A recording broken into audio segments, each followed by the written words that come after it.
What's up, everyone? Welcome to Power Play with CJ. Today we're focusing on my little trip over to Walter Brown Arena at Boston University. Say that 3 times fast.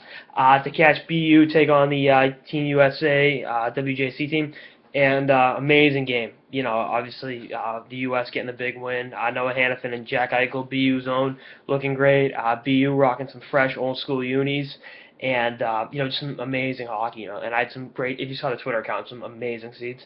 Big shout out to my guy Robbie Gorman, Little Gormy 97, hooking me up with some tickets. Went over there, couple CM guys. Met at T's Pub at BU, which is the place to meet before and after hockey games. And I walked in there, and who was sitting there but Mike Eruzione, the great U.S. Olympian, and I was like, that's Rizzo right there. And then we had a picture taken with him. We had John Harrington. Another U.S. 1980 Olympic member. I think Harrington played at, I want to say Minnesota. I'm 99% sure I put University of Minnesota, but we will check that out just in case. So Ruzioni was great. We had a picture taken. Harrington actually was asked to take the picture, and he jumped in the picture. So that goes to show how ignorant we were with the great Mike Ruzioni. And then we went in. Who's in line with us? But Danny Bilesma, former Pittsburgh Penguins coach. Picture with him, and actually go back to Ruzioni. My buddy Robbie made the joke. You had that goal you had was amazing, and then I was like, which goal, Rizzo? Which one here, BU? And obviously we all had a chuckle at my good hockey joke, or not awful hockey joke, I should say. Then we met Danny Bilesma, and I was like, Mr. Bilesma, I'm a huge fan of your work, except when you coach against the Bruins, and he's like, as a Bruins fan, you should be grateful for my work. We let you guys skate circles around us in the conference finals a couple years ago. And I was like, all right, I apologize. I'll send you a Christmas card. And he was a great guy. Just such great ambassadors of the game, Ruzioni and Bilesma. I've always been a Danny Bilesma fan. I've said that a million times.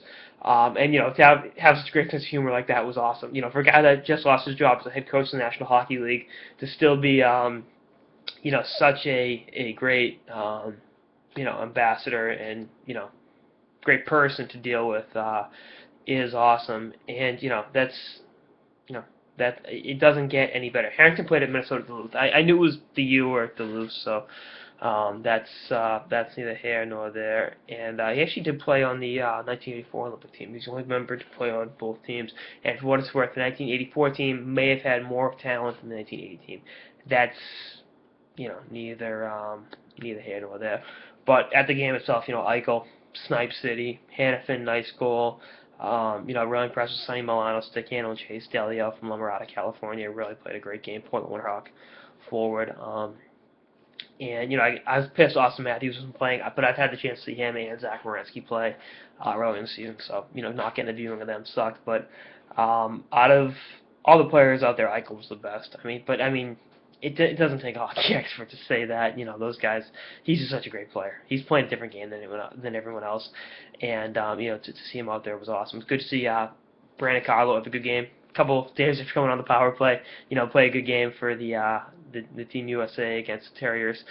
And I thought the goaltending. I thought Brandon Halverson of the Sault Ste. Marie Greyhounds looked great. I thought Alex Djokovic from the Plymouth Whalers could use a little. There were a couple goals for sure I would have liked to have had back, but, that's what it is. And, right now they look great, but, it's a tournament with some great teams. Obviously, I've said before, I'll say again, Canada, again, Anthony Duclair and Curtis Lazar from the NHL teams, the New York Rangers and Ottawa Senators respectively. That's going to be a big boosting out for them, and that's kind of why I give them the slight edge. But, the cohesion I saw with Team USA, especially if they put the Eichel, Milano, and Tuch line back together, they rotated left wings. Milano played a little bit with those guys, but, that was the line last year for the U18 team, and all three of them are awesome players, 2 first-rounders, and one guy's going to go in the top 2, so, that's just the way it works. So I'm looking forward to the tournament, and I think Team USA has a great chance. I liked what I saw tonight against the Terriers, but at the same time, they got some work to do. They made some cuts, obviously. You saw the Twitter account, Mike McCarron, the defenseman Doherty from National Predators prospect, and then Adam Ernie, the returning forward. That kind of took me aback, but they're tough cuts to make, and that's just the way it works sometimes. It's not a please everyone business; it's a result business, and those decisions aren't easy for the coaching staff, but it is what it is. Do you want to win a gold medal? Do you want to make everyone happy? So that's the bottom line, and I think again, I had a great time at the game, and I think their chances at medaling are very, very good. And I think Thatcher Demko will be the number one out of Boston College, but number one goalie. But it's good to see the other two guys get some looks tonight. And I've seen Demko play. I hadn't seen either Halverson or Djokovic play, so good to see them get some looks. There are a number of guys again that I've seen play. D'Angelo, obviously, went out to watch him play. Bracco, saw him play with the U18 team. The aforementioned Wierenski and Austin Matthews, obviously Eichel and Hannafin, seen them play. Other guys from BC, seen him play a couple times. Hudson Fashion was scratched, but I've seen him play before. And there's just some really good talent there. That to really see it up close and personal is a tremendous thing. So anyway, that's talking sort of the power play with CJ on the BU U.S. World Junior Team game. Stay tuned for episodes of the season and beyond. Later, guys.